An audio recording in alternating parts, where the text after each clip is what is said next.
जैसा कि आप सब जानते हैं कि मुख्तलिफ बीमारियों के इलाज के लिए बेशुमार अद्वियात मौजूद हैं।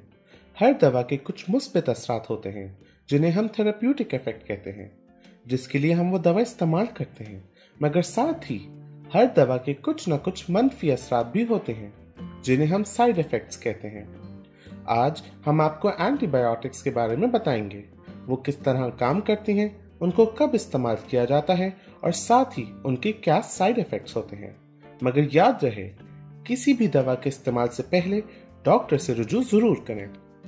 मुख्तलिफ जरासीम मुख्तलिफ बीमारियों का सबब बनते हैं। कई जरासीम सिर्फ खास माइक्रोस्कोप्स के जरिए देखे जा सकते हैं, जैसे कि वायरसेस, बैक्टीरिया, फंजाई और कुछ पैरासाइट्स। जब ये जरासीम हमारे जिस्म में दाखिल होकर बीमारी पैदा करते हैं तो हम कुछ अलामात महसूस करते हैं, जैसे कि बुखार या खांसी वगैरह।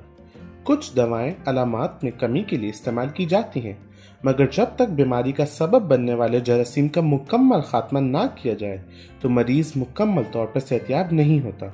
एंटीबायोटिक्स के काम करने का तरीका समझने के लिए बैक्टीरिया का स्ट्रक्चर पता होना जरूरी है, क्योंकि हर तरह के एंटीबायोटिक का तरीक़ाकार मुख्तलिफ होता है। बैक्टीरिया के अलग अलग सेल्स होते हैं और हर सेल में कुछ छोटे छोटे ऑर्गेनेल्स मौजूद होते हैं, जैसे कि एक घर जिसमें मुख्तलिफ सामान मौजूद होता है। बैक्टीरिया की एक सेल मेम्ब्रेन होती है और उसके बाहर एक सेल वॉल मौजूद होती है। इनका काम बैक्टीरियल सेल को तहफ़्फ़ुज़ फराहम करने के साथ साथ सेल में गैर ज़रूरी चीज़ों को दाखिल होने से रोकना भी होता है।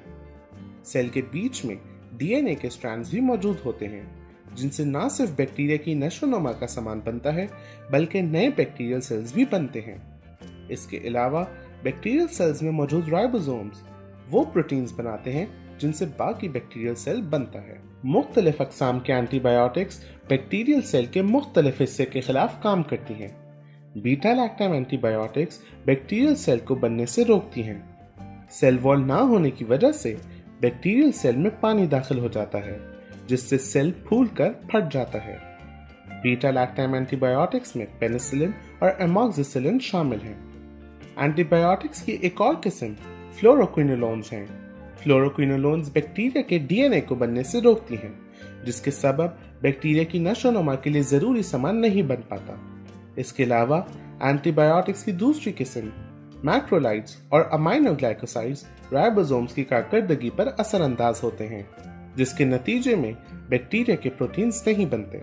जहां एंटीबायोटिक्स का इस्तेमाल हमारे लिए मुफीद है, वहीं ज़रूरत से ज़्यादा इस्तेमाल या बिला ज़रूरत इस्तेमाल से एंटीबायोटिक्स जरासीम के खिलाफ मुअस्सर नहीं रहती। डॉक्टर की हिदायत के मुताबिक बताए गए एंटीबायोटिक्स के कोर्स को मुकम्मल ना करने से भी एंटीबायोटिक जरासीम के खिलाफ नाकारा हो जाती हैं। इस सबब बैक्टीरिया रेजिस्टेंट हो जाता है और ये रेजिस्टेंस नए बैक्टीरिया में भी शामिल होती है। इन रेजिस्टेंट बैक्टीरिया के हमले पर न सिर्फ बीमारी की शिद्दत ज्यादा होती है, बल्कि कुछ एंटीबायोटिक्स भी इनके खिलाफ काम नहीं कर पाते। इसीलिए ये लाजमी है कि एंटीबायोटिक्स के इस्तेमाल के लिए डॉक्टर की हिदायत पर अमल किया जाए।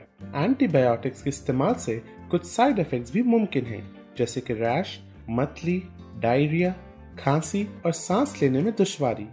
इसके अलावा कुछ एंटीबायोटिक्स की अक़साम जिगर और गुर्दों को भी नुकसान पहुंचा सकती हैं। इसीलिए ये लाजमी है कि एंटीबायोटिक्स का इस्तेमाल बिला ज़रूरत ना किया जाए।